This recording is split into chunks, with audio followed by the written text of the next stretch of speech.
My husband stole our daughter's college fund to impress his mistress. But our 12-year-old destroyed their plans, and they never saw it coming. Upon entering our bedroom, I saw Dorian frantically packing clothing into a suitcase. With no time to spare, they hurriedly packed as if the home were on fire, and they avoided making eye contact. "What are you up to?" I inquired. He paid little attention to what was happening above him either. What I should have done years ago. His words struck me like a punch to the gut. This was the way the marriage ended after 22 years. In my jammies, I stood there, taken aback, as he tossed shirts into suitcases. "Dorian, stop." I reached out to take his arm, but he ignored me as if I were an unknown. Finally meeting my eyes, he said, "Speak to me." What's happening? The sight that greeted me was one of utter terror. Completely null. Nothing but icy resolve. Not a trace of shame, melancholy, or regret. "I'm leaving Sarah today. I'd want to start by saying how much I appreciate you all coming along to hear my tales of family heroes and heroines.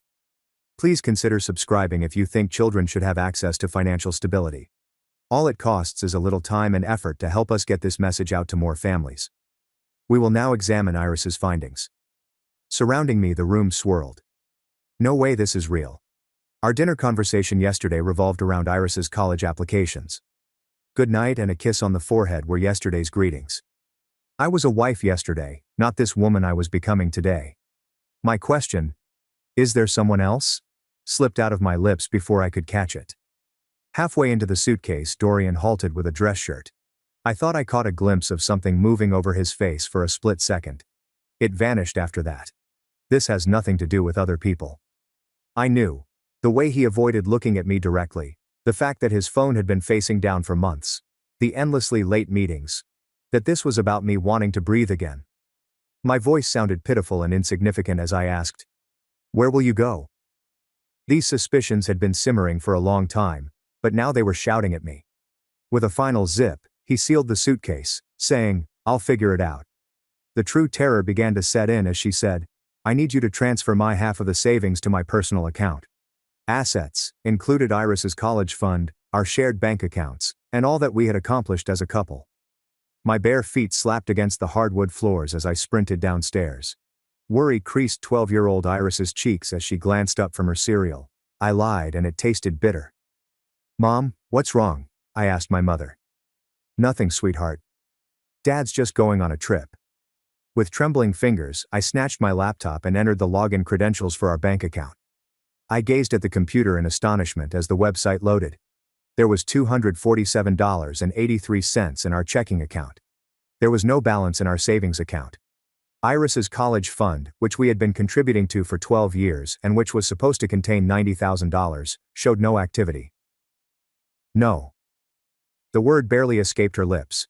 I hit refresh and said, "No, no, no." Nothing changed with the figures. I reviewed the record of all transactions.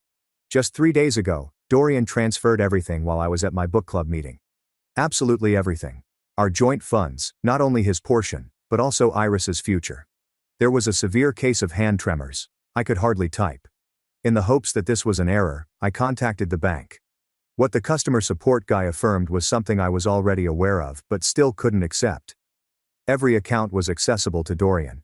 The money transactions were legal. "Mom?" A distant voice sounded like Iris's. "You're terrifying me," I said to my kid. Observed her intently. With her dark hair tied back in a ponytail and her school uniform still on, she stood by the door, her backpack prepared to go. Little did she know that her father had just abandoned her and her destiny. We both spun around when we heard footsteps on the stairs. With his baggage in tow, Dorian made an appearance. With an air of disdain, he ignored us and continued on his way to the front door. "That's it?" Surprisingly, my voice was much stronger than I had anticipated. He paused, his hand still on the doorknob, and said, 22 years, and you're just walking away." Iris gently rose from the breakfast table, continuing, "I left you a voicemail explaining everything." "I don't want a voicemail. I want you to look at your daughter and explain why you're abandoning her." So said the woman. She did not so much as scream, rush over to him, or implore him to remain. She simply observed him with those perceptive eyes that mirrored his own intelligence. For a little moment, Dorian looked over at Iris. "It will all make sense when you're older," he assured her. His eyes shifted to mine and he said, "Don't make this harder than it has to be." As he walked away, the door clicked shut behind him, but it seemed louder than if he had smashed it. The kitchen fell into an abrupt hush, and I stood with Iris. There was a gurgling sound from the coffee dispenser. An hum resounded from the fridge. I looked outside and saw a car start up and drive away, to which Iris responded, "Is he coming back?" To spare her any embarrassment, I considered making up a story about how Daddy needed some space. However, it became clear from her expression that she was already aware of the solution. She nodded, taking the time to think about it like she did with everything else. "I don't think so, baby." Someone asked, "Did he take our money?" And I was taken aback. With care, I uttered the words, "Some of it. My college fund too." I was speechless. All I did was nod. Carrying her cereal bowl to the sink, Iris set it down. After giving it a quick rinse and patting it dry, she stashed it in the cupboard. Suddenly her youthful face took on an expression I had never seen before as she shifted her attention to me. "Rest assured, Mom," he said, "I handled it." His remarks were so unexpected and delivered with such composure that I nearly chuckled. "Held what? You're only 12 years old. How could you have possibly handled that?" However, her tone caused me to pause for contemplation. She seemed to know something I didn't, but there was no naivete or hollow consolation. Iris grabbed her bag and made her way to the door, asking, "What do you mean, sweetheart?" After she said, "I'll miss my bus if I don't leave now. We'll talk after school, okay?" I was left alone in a house that felt huge and empty, with questions I couldn't answer and no idea of what the future held. During that first week without Dorian, the house had a strange vibe. Quiet, yet vigilant in a way. Whenever I would fold his forgotten laundry, see his coffee cup in the dishwasher, or hear Iris's alarm clock blaring through the walls in the morning, I would find myself inconsolable.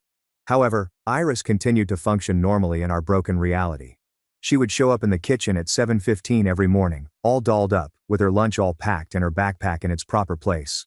She would plant a peck on my cheek and reply, "Have a good day, Mom," in the same upbeat tone she had used when we were all living under the same roof.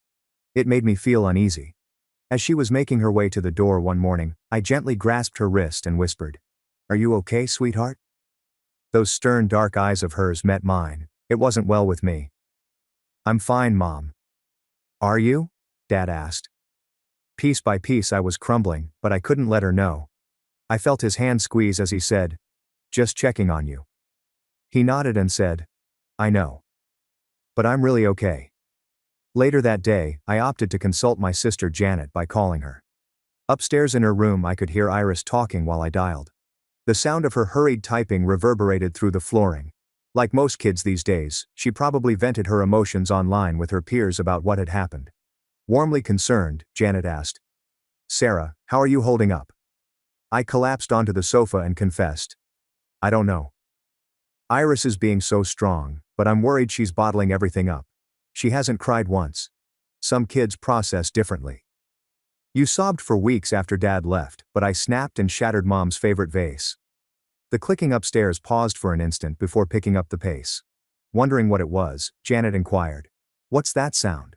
While I was saying, "Iris is on her computer," I then on to say, "Probably homework or games." However, something still bothered me. For a game, the rhythm would have to be excessively steady and deliberate. I prepared Iris's go-to supper, grilled cheese and tomato soup, after my call with Janet ended. Around 6:30, I went to her door and knocked. "Come in," she summoned.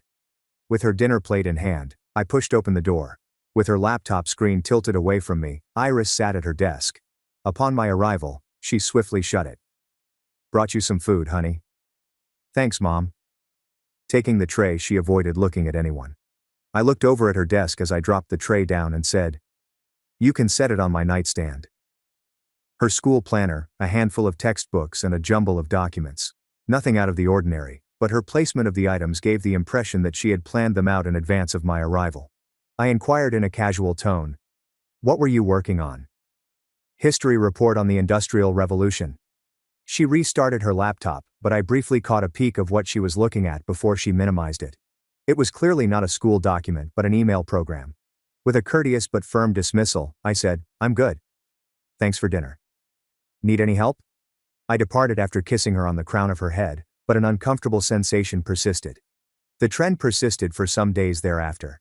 As my own feelings of bewilderment and loss deepened, Iris continued her flawless routine. In the middle of the night, I would have a panic attack, which would cause me to check our bank accounts excessively and lead me to call Dorian's number, only to get his voicemail. At the same time, Iris would appear fresh and calm every morning when she emerged from her room. The nightly typing persisted. It would sometimes continue until almost midnight. It came to my attention on Friday night while I was putting away Iris's clean laundry. Her desk was cluttered with science textbooks, with just one sheet of paper visible. Something about the layout piqued my interest, and I should have known better than to look. The message thread was written out. My heart froze at the sight of those names up above. Theirs, Dorian and Ingrid. I retrieved the paper with trembling hands. Prior to Dorian's departure, the texts were sent 5 weeks ago. Something regarding how to deal with Sarah when the time came up, along with meeting times and hotel reservations, was in their conversation. I took a firm seat on Iris's bed and stared at the proof in my palms. Without my knowledge, my daughter, who is 14 years old, had gained access to her father's private email account. What gave rise to such possibility? Mom. Iris's voice echoed through the entryway, startling me. Standing there with her dinner plate empty, she looked at me with her serene, evaluating eyes. Just calm observation. No need to freak out or feel ashamed about being discovered. She carefully placed her plate on the table and shut the door to her bedroom, asking, "Iris, where did this come from?" In my attempt to explain how Dad isn't great with passwords, I froze mid-sentence. "How long have you known about Ingrid?" 6 weeks. About the money. I figured that out the day before he left. 6 weeks. My kid had been living with this knowledge the whole time I was blissfully oblivious. For some reason, I was nauseated. Iris sat on the bed next to me, suddenly appearing more like her actual age of 14, and asked, "Why didn't you tell me?" I wanted to be sure, and I wanted to figure out what to do about it. "Honey, this isn't your responsibility." "Yes, it is." She spoke with authority. "He stole my college fund. He lied to both of us. Someone had to do something." With fresh eyes, I surveyed her chamber. As if by magic, everything had transformed. Her regimented workspace, her uncanny serenity. Before answering the question, "What else do you know?" Iris rose from her bed and retrieved a spiral notepad from beneath her. She hesitated no longer before presenting it to me. There were pages upon pages of notes, images, diagrams, and lists of numbers that could have been account or phone numbers. "Iris, what is all this research?" She returned to her seat next to me. "Dad thinks he's smart, but he's careless. He uses the same password for everything. He doesn't clear his browser history. He doesn't even log out of his accounts when he's done." I combed through what appeared to be vacation plans, financial records, images of text messages, and painstaking documentation. Even her own father had been the target of my daughter's spying. Pronouncing the phrase, "this is," was a challenge for me.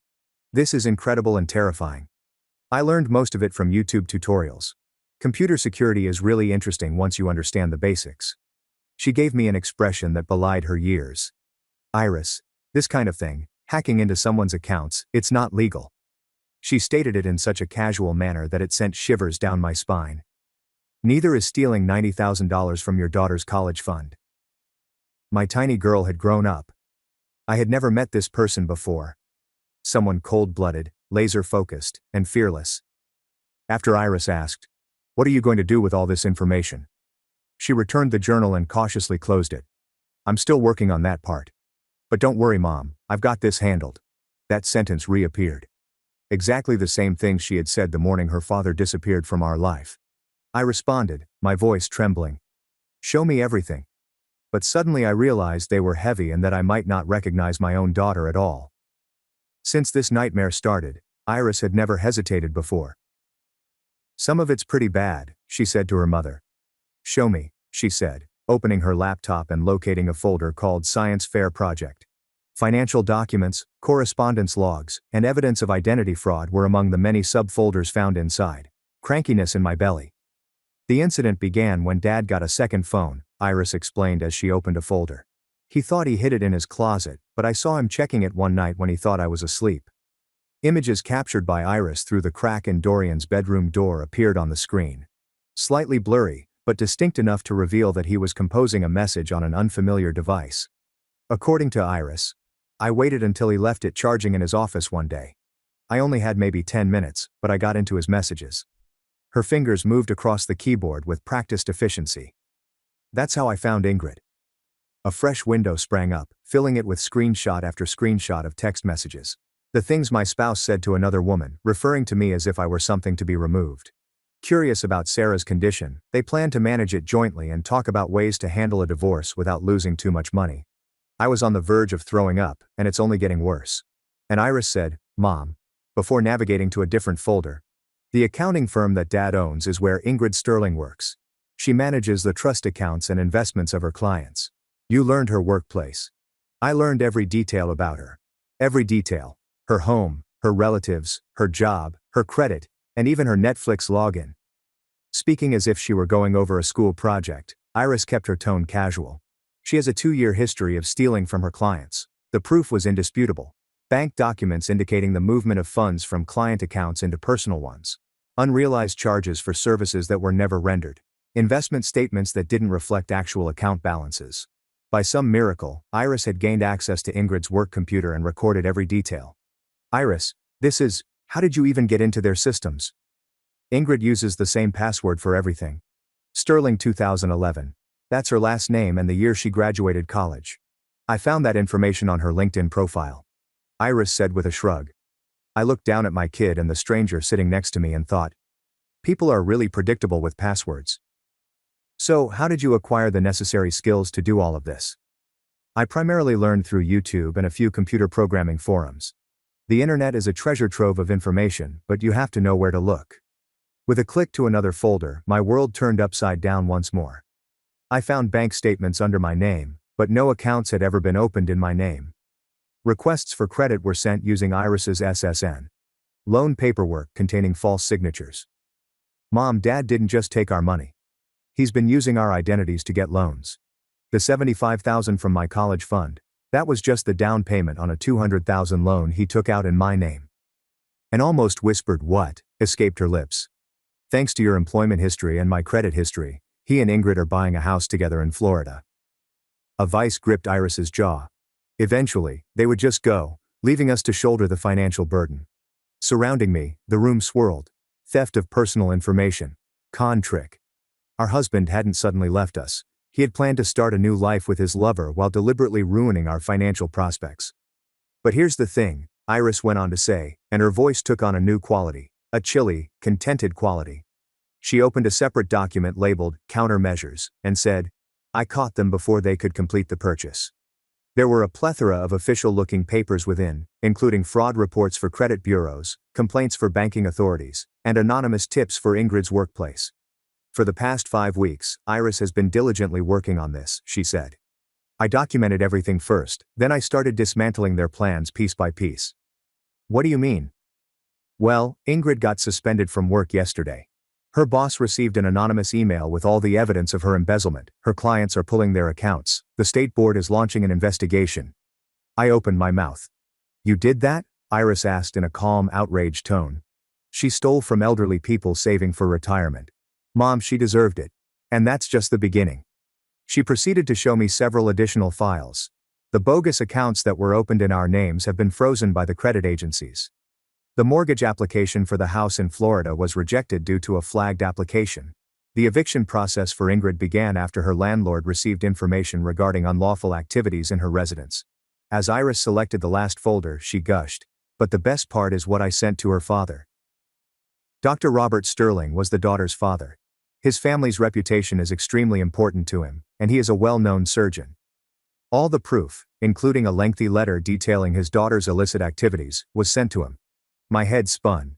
As I asked, Iris, what have you done? She replied, I've protected us. She then shut her laptop and met my gaze. Dad thought he could steal from us and walk away clean. He thought we'd be too broken and stupid to fight back. He was wrong. But darling, this kind of thing, going after people like this, is dangerous. No more dangerous than letting them destroy our lives. Iris got to her feet and made her way to her window, where she stared at the ominous sky as the sun began to set. Mom, they didn't just take our money. They took my future. They took your security. They took everything we worked for, and gave it to themselves. As I saw my 14-year-old daughter, Her little form silhouetted against the glass, I began to understand her point. Iris fought for us while I sobbed and phoned Dorian's voicemail, pleading with him to return home. For my part, I questioned, what happens now? In the low light of her chamber, Iris appeared much older than her actual age, as she turned her attention back to me. Now we wait. Ingrid's world is falling apart, and she doesn't even know why yet. When Dad realizes what's happening, he'll panic. And when people panic, they make mistakes. How can you be so calm about all this? Because I'm not the one who has to be scared anymore, she responded without hesitation. They are. My thoughts kept racing that night to the sound of the child's slumber down the hall. She had rescued us, but how much did it hurt? What sort of individual has my daughter transformed into as a result? The question of what more she could do was even more terrifying. The steady, deliberate clicking of computer keys resurfaced at about midnight. In ways I didn't completely comprehend, Iris continued to work, plan, and protect us. I ought to have been appreciative. Actually, I was terrified. On a Tuesday afternoon, precisely at 2:15, the phone rang. While I was in the kitchen washing the lunch dishes, the name of Dorian sprang up on the screen. I scrambled for the phone while my hands remained soapy, my heart beating for reasons I couldn't fathom. Hello? My attempt at a loud voice failed. Sarah? Dorian's voice sounded different, tensioned, nearly desperate. I looked across at the living room, where Iris was supposed to be doing her schoolwork, and said, "We need to talk. Something very strange is happening." As I wiped my hands on a dish towel, I took a quick glance outside. What kind of strange? My bank called this morning. All my accounts have been flagged for suspicious activity. They've frozen everything pending some kind of federal review. He spoke quickly, in a panic. Standing in the kitchen doorway, Iris wore her school uniform as she spoke. And Ingrid? Ingrid lost her job yesterday. Security escorted her out of the building. I watched as she collected herself at the counter, poured herself a glass of water, and listened carefully. I tried to explain to Dorian that I don't get how it is relevant to my situation. It's just too coincidental. Ingrid's firing for an ill-founded embezzlement claim, and now my finances are in the crosshairs. Someone is out to get us, Sarah, someone with major technical abilities. Sarah put down her glass and walked over to the kitchen table, where she opened her laptop with the ease with which she did so often. As she swiftly typed, her screen flashed with what appeared to be numerous windows and data streams. I inquired, who would do something like that? Despite the fact that my gut begged the question. That's what I'm trying to figure out. Ingrid thinks it might be someone from her office. Perhaps an employee. Either she turned him down, or Dorian just stopped speaking. Did you hear the noise? I turned to Iris. A faint tone resounded over the phone line as she made a selection on her laptop. My question was, what sound? In a tone that betrayed his growing anxiety, Dorian explained, there was a beep like someone just accessed my email. Excuse me, Sarah, but someone is currently occupying my computer. I can watch the opening and closing of my emails as we speak. It's as if someone is reading my messages. Iris's fingers glided across the keyboard with the deftness of a concert pianist. Financial records, streaming data, and what seemed like email interfaces were all displayed on her screen. She had gained access to his system and was able to see his every move and read his every access. He grew skeptical as he said, Dorian, maybe you should hang up and call your bank. Dorian responded, no, wait. I need to ask you something directly. Iris looked up from her laptop and caught my eyes. Sarah, did you hire someone? A private investigator or a computer expert? Because if you did, you need to call them off right now. What they're doing is illegal. Before turning back to her screen, she shook her head slightly at me. I must admit, I did not employ any staff, I declared honestly. After asking, then who? Dorian's voice abruptly ended, and he began making frenzied typing noises. Someone just sent an email from my account to my boss. Sarah, they're impersonating me right now. What was in the email? I said, my voice quivering with anxiety. I'm not sure. Everything is happening so quickly. His breaths could be heard over the phone. Iris dismissed one window and opened another. They're in my social media accounts now. They're posting things, financial documents, private messages between me and Ingrid. Before she swiveled the screen away from me, I caught a glimpse of what appeared to be social media accounts and uploaded documents. Dorian, you need to contact the police if someone is hacking your accounts. Do you really believe I haven't tried? The police said that if the information being posted is true, then it's not harassment, it's whistleblowing. But how could anyone have access to true financial documents unless they were fraudulent? He paused. A sudden epiphany was dawning on him. Unless they were inside my actual accounts. False information about him wasn't being posted by someone. Someone was publishing actual proof of his wrongdoing. Sarah, I need you to understand something. The money I took, I was planning to pay it back. Ingrid and I were going to make it work, and then I was going to quietly replace everything. Nobody was supposed to get hurt, but you did take it temporarily. As a loan, Ingrid had this investment opportunity that was guaranteed to double our money within 8 months. His tone was getting more and more desperate. Iris looked up from her laptop once again, and I noticed a new expression on her face. We were going to surprise you and Iris with even more money than what was originally there. Rather than wrath or pain, icy logic. As she took notes, she listened to her father fabricate stories about stealing from his own family. Dorian, that's not how loans work. You can't take someone else's money without their permission and call it a loan. You don't understand the pressure I was under. Ingrid's father was threatening to cut her off financially if she didn't prove she could support herself. She needed that money to buy the house to show him she was serious about building a future. So you stole our daughter's college fund to impress your girlfriend's father. It wasn't stealing. Dorian's tone became raspy. It was an investment in all of our futures. Ingrid's family has connections. Once her father accepted her choices, he was going to help me start my own firm. We would have been wealthy. Sarah. Wealthy enough to pay for Iris's college 10 times over. Iris shut down her computer with a gentle snap and arose. She approached me as I stood and delicately removed the phone from my grasp. Hi, Dad. Her voice exuded an air of tranquility. Iris, my darling, I am eternally grateful. Ingrid and I are being unfairly accused of being criminals. You must assure your mother that I would never steal from her, ever. However, you did steal from me. Iris's tone was casual, as if she were chatting about the weather. The 10-second pause on Dorian's end was due to his statement. You took $90,000 from my college account and used it as collateral for a mortgage application in Florida. Iris, who told you that? Nobody told me. I found out myself, along with copies of the forged loan documents where you used my social security number to secure additional credit. That's impossible. You're 14 years old. You couldn't possibly understand. I understand that you committed identity theft. I understand that Ingrid embezzled money from her clients. I understand that you both plan to disappear to Florida and leave Mom and me responsible for the debt you created. Iris, listen to me very carefully. Adults sometimes make complicated financial decisions that children can't fully grasp. What looks wrong to you might actually be. I have copies of everything, Dad. Every email between you and Ingrid, every forged document, every illegal transaction. I've been watching you for weeks. Dorian began to struggle with breathing. You've been watching me. Iris, what does that mean? It means I know about the second phone you thought you hid so well. I know about the fake investment accounts Ingrid created to hide the money she stole.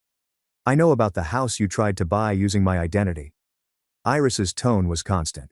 And I know that when the money ran out and Ingrid got fired, she stopped returning your calls.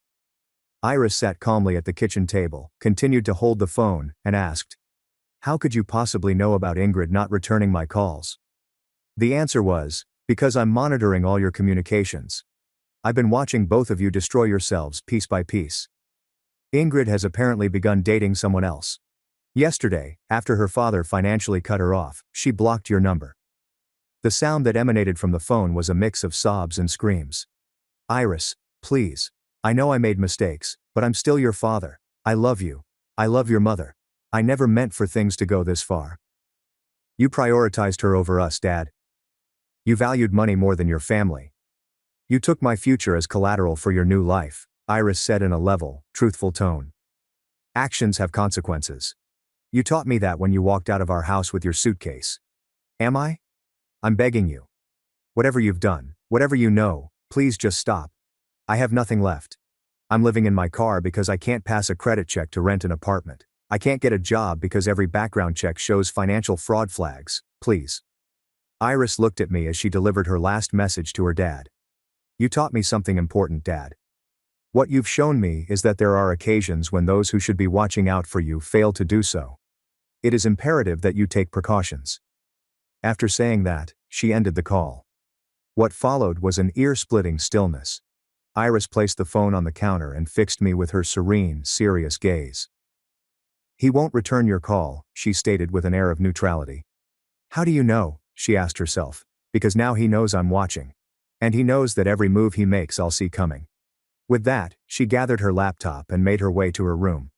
"I have homework to finish." By alone in the kitchen, I came to terms with the fact that my daughter, who was 14 years old, had just methodically destroyed an adult man's life, and he had every right to do it. I stood there, staring at the phone, in my kitchen, long after Iris had gone into her room. Just like most kids do their homework with a level head, my daughter had just annihilated her father. Heavy, nearly smothering, was the hush. Some part of me wished I could be guilty. Anger welled up inside of me, and I considered storming into Iris's room to order her to undo its digital warfare. A more substantial portion of me, though I was unsure of its identity, experienced intense pride. We were safeguarded when my 14-year-old son was unable to do so for myself.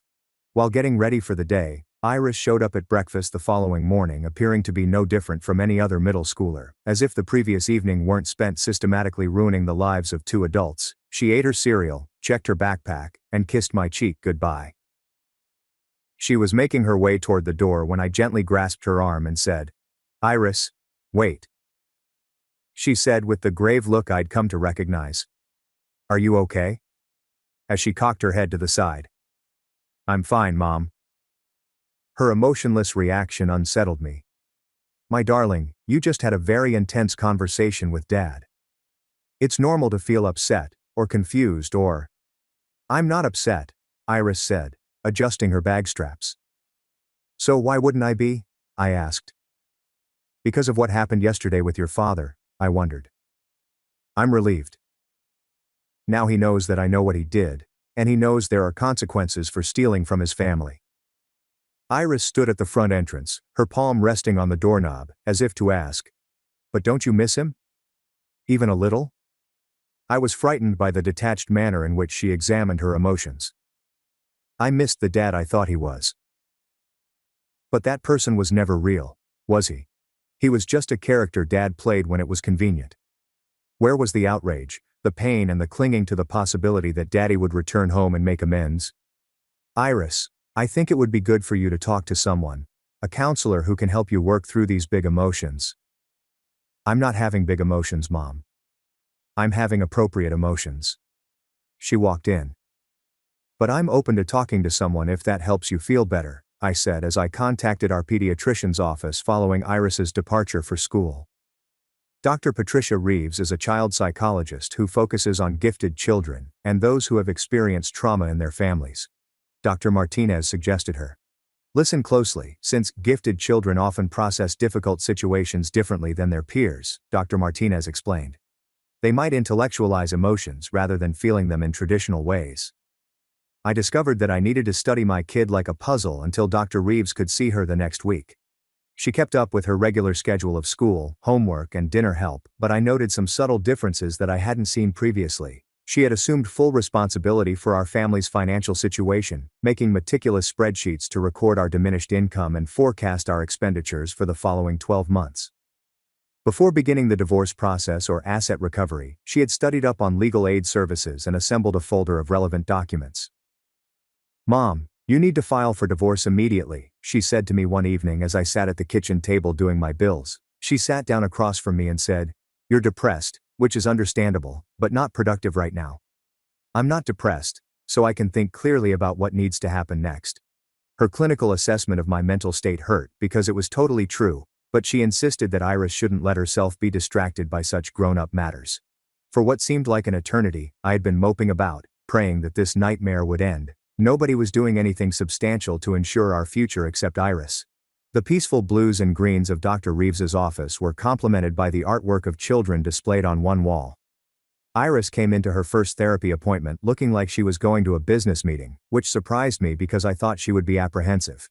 "Hello, my name is Dr. Reeves. Your mom suggested that we talk about the changes happening in your family. I'm 14 years old, so I guess it's okay with me. I know this is probably required of me because of what I did to my father." Dr. Reeves blinked, obviously taken aback by the 14-year-old's candor. "Can you tell me about that?" Over the course of the following half an hour, Iris patiently laid out the whole scenario. Her account detailed the systematic destruction of Dorian and Ingrid's lives, the discovery of his affair, and the documentation of his financial crimes. She presented the data as if she were making a school presentation, speaking without showing any emotion. "What were your emotions at that time?" Dr. Reeves inquired. "Very much," Iris responded without delay. "He stole from me, so I made sure there were consequences. It felt like justice." "Do you ever feel sad about your father leaving?" "I feel sad that he chose to become the kind of person who steals from his own child. But I don't feel sad about him facing the results of that choice." Iris waited in the foyer as Dr. Reeves requested a private meeting with me after our session ended. "Mrs. Arden, your daughter is truly exceptional," Dr. Reeves tenderly started. "Her cognitive abilities are exceptional, and her emotional resilience is extraordinary. But is it healthy? Should a youngster be able to act out like that without experiencing shame or trauma? Even in exceptionally bright youngsters, reactions to trauma can range greatly. Iris has dealt with the immense pain of rejection and betrayal in an incredibly effective manner." The doctor stooped. "Some children fall apart when faced with this level of family dysfunction. Others, particularly those with strong analytical skills, respond by taking control of their environment. She's in good shape. She's perfectly well. She has thrived. Whether you're at ease with her becoming into that person is the question." Later that night, I discovered Iris back at her laptop in her room. Surveillance software or hacking tools weren't what I saw when I peeked over her shoulder. The file was named Digital Safety for Families, Warning Signs and Protection Strategies, and was saved in Word format. She scrolled down to show me detailed sections about password security, recognizing forged documents, and protecting personal information. "What's this, sweetheart?" she asked. "I'm writing a guide for other kids whose parents might be stealing from them, and for adults who don't know how to spot financial fraud." Incredibly comprehensive, well-written, and sophisticated, that was the document. My daughter started transforming her horrific ordeal into instructional material that other families may benefit from when she was 13 years old. "Iris, this is incredible. Where did you learn to write like this?" "I've been researching family financial fraud for weeks. You'd be surprised how common it is." The document was saved. As I read her straightforward, actionable advice, I glared at the screen. "Mrs. Henderson at school asked me to present this to the PTA next month. Apparently, 3 other families in our district have discovered similar problems with missing money and identity theft. She had to overcome more than what Dorian had inflicted upon us. She was turning it into a weapon that could defend itself and others." She shut her laptop and gave me a serious look, asking, "How do you feel about presenting this to adults?" I asked her. Nervous but excited. "Most people don't understand how easy it is to protect yourself if you just know what to look for." "Mom, I have a question for you. Are you embarrassed by what I did to Dad?"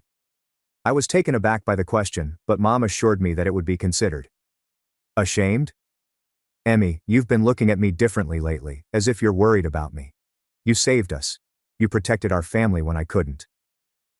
Sitting on her bed, I deliberated over my words. "I'm not worried about what you did, sweetheart. I'm worried about what it cost you. What you accomplished was amazing, but it required you to become someone harder than any child should have to be." I asked, "Do you think I'm damaged?" And the response was a resounding, no. For a brief moment, Iris felt like my little girl again, rather than the powerful person she had grown into, as she leaned against me. "I think you're stronger than I ever imagined possible. But I also think that strength came with a price, and I want to make sure you're okay with who you're becoming." "I don't feel damaged, Mom. I feel like I finally understand how the world really works. And understanding something means you can protect yourself from it. What about protecting others? That's why I'm writing the guide. If I can help other families avoid what we went through, then maybe something good came from Dad's choices." As I put Iris into bed that night, she asked me a final question that made me proud and shattered my heart all at the same time. "Do you think Dad ever really loved us?" "I think he loved the idea of us. But when loving us became inconvenient, he chose himself instead." That's what I thought too. She brought her elephant closer to her. "Good night, Mom," I murmured softly. "Good night, my darling." I switched off the light in her room and remained standing in the corridor, taking in Dr. Reeves's words. Perhaps the Iris wasn't broken. Perhaps she was molded into the ideal form to succeed in a society where those you trust can betray you entirely. Perhaps my child wasn't wounded beyond repair. Perhaps the remarkable young woman I was nurturing would one day defend others with the same ferocity with which she had shielded us. My anxious supervisor came over to me while I was stacking children's books at the Millburg Community Library 6 months later. A woman in a neat suit was waiting at the front desk with a notepad.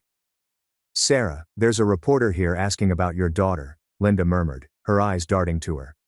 Every beat ceased. "What kind of reporter?" "She says she's investigating the Ingrid Sterling embezzlement case. Apparently someone tipped her off that the anonymous whistleblower might be connected to our area."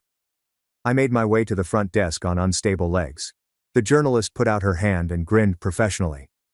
"Mrs. Arden, I'm Jennifer Walsh from Channel 7 News. I'm doing a follow-up story on the Sterling financial fraud scandal. I understand your ex-husband was involved." "I can't comment on that," I swiftly responded. Nationwide interest in the story has grown. Not only is Ingrid Sterling facing federal charges, but multiple other victims have also spoken out. "Someone went to great lengths to document the crimes. We would like to express our gratitude to whomever provided the evidence." Following her departure, I drove tremblingly to our modest apartment across town. Upon my arrival, I found Iris seated at the kitchen table, engrossed in her studies. "There was a reporter at the library today asking about the Ingrid Sterling case," I pointed out. Keeping her head down, Iris worked on her math paper. "They'll never connect it to me. I used 7 different proxy servers and cryptocurrency payments for all the anonymous accounts." "Iris, it's fine, Mom. She's good. Additional victims will come forward as the case gains greater publicity." After solving one difficulty, she went on to the next. "I have been keeping an eye on the news reports. As a result of Ingrid's deceitful investment plans, 12 other families have informed the authorities." I was still taken aback by how casually she addressed the nationwide significance of her work on financial crime investigations.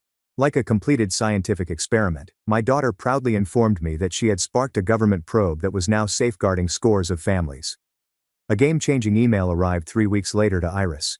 She was approached by Secure Family, a tech company, about a youth development program role after they had discovered her true name. "They're offering me a full scholarship to any college I want, plus a guaranteed job after graduation," Iris continued, displaying the official letter on her laptop. "Salary would start at $135,000 a year."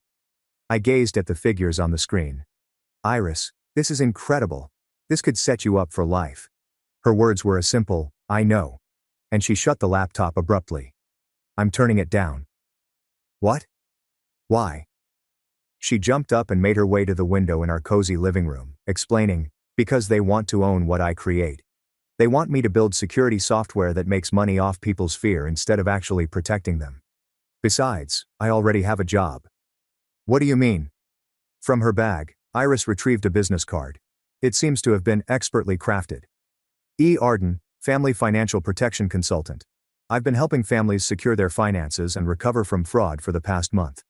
I read the card and studied the clean design and expert contact information. "I have 6 regular clients now, and they pay me $90 an hour for consultations." And I accepted the card. "Iris, you're 13 years old. How are you running a consulting business? Age is irrelevant when it comes to working online. My clients believe I am an adult cybersecurity specialist with a focus on family protection." She displayed her salary in a spreadsheet that she had opened on her laptop. The figures were mind-boggling, but I've made enough to replace most of my college fund already. "I worked at the library for 3 months, but my adolescent daughter made more in only 1. "What kind of services do you provide?" "I help families identify financial red flags, secure their digital accounts, and recover stolen money. Last week I helped a family in Ohio get back $45,000 their son had stolen from his grandmother's retirement account." "Is it legal?" "Everything I do is completely legal. I teach people how to protect themselves and help them file appropriate reports with authorities when crimes have been committed." Iris reduced the spreadsheet's size. That night I stumbled upon an article about the Ingrid Sterling case online. "I'm also speaking at a cybersecurity conference next month as Dr. E. Arden, Family Protection Specialist. I'll participate via encrypted video conference, so my age won't be an issue." Indeed, the story had gained a lot of attention from major media sites and spread rapidly throughout various social media platforms. Many people felt strongly about the scam, and some even praised the unknown hero who had uncovered it. I was particularly interested in one comment thread where a large number of people were recounting personal stories of financial treachery within their families. All too common: relatives taking advantage of the elderly, parents stealing from their children, and partners concealing wealth. Iris's deeds had unleashed a deluge of parallel narratives. Nobody thought the whistleblower was a girl of 12. Iris asked me a question that completely halted me 2 months into our new life. Mom, ever wonder if Dad ever feels remorse for his actions? I was about to drop the plate I was holding as we washed the dishes together after dinner. She hadn't brought up Dorian in weeks until now. I don't know, sweetheart. Why do you ask? I've been keeping an eye on his social media. He talks about being fresh and making better decisions, but he never brings us up. She delicately wiped a glass. I was wondering if he realizes what he lost. What do you think? Iris thought about it for a while. I think regret is just feeling sorry for yourself when you face consequences. It's not the same as understanding why what you did was wrong. Do you want him to regret it? She carefully folded the dish towel and put it on the hook, saying, No. I want him to understand it, but I don't think he's capable of that level of self-awareness. She evidently no longer wanted to talk about her father and had filed the topic away. The arrival of spring brought with it a hopeful warmth.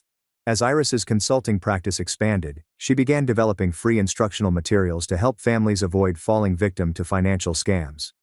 She laid down detailed protocols for reporting various forms of financial crime, as well as security checks and warning sign guides. As she worked on her most recent project one evening, she confided in me, I want to turn this into a non-profit when I turn 18.